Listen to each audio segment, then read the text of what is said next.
पवन सिंह का नया वीडियो आया सामने। नमस्कार दोस्तों, मैं दीपक इसी के बारे में आप सभी लोग को बताने वाला हूं, तो वीडियो को लास्ट तक जरूर देखिएगा।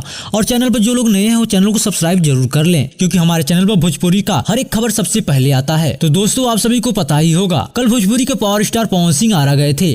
फिर उसके बाद पवन सिंह काराकाट गए थे, वहाँ कुछ हो गया था, उसी के लिए परिजनों से मिलने गए थे, जो कि पवन सिंह का वीडियो आप लोगों ने बहुत सारा देखा होगा। पवन सिंह काराकाट लोकसभा क्षेत्र से अब लखनऊ पहुँच चुके हैं। पवन सिंह और पवन सिंह के नए नए गाने का रिकॉर्डिंग होने वाला है। जी हाँ दोस्तों, आप लोग देख सकते हैं, पवन सिंह का नया वीडियो सामने आया है। उस कंपनी का मालिक यानी एल्बम जो पियर फराक वाली आने वाला है 2, उस कंपनी के मालिक नजर आ रहे हैं पवन सिंह के साथ। उसी गाने के 1-2 रिकॉर्डिंग होने वाला है और एल्बम रिकॉर्ड भोजपुरी के मालिक ही इस वीडियो को शेयर किया है। अनार का जूस पीते हुए नजर आ रहे थे और बहुत सारे भाई लोग का ये भी कमेंट आ रहा है कि काला धनी इस गाने का पोस्टर कब तक आएगा। तो दोस्तों, जैसे ही नए अपडेट आते हैं तो मैं आप सभी को अलग से वीडियो बनाकर बता दूंगा। फिलहाल के लिए अपडेट है कि पवन सिंह काराकाट से लखनऊ पहुंच चुके हैं। और दोस्तों, वीडियो पसंद आया हो तो चैनल को सब्सक्राइब करिए, वीडियो को लाइक करिए और वीडियो को ज्यादा से ज्यादा शेयर करिए। धन्यवाद दोस्तों, मिलते हैं हम फिर से अगले नेक्स्ट वीडियो में। तब तक के लिए बाय बाय, जय हिंद दोस्तों।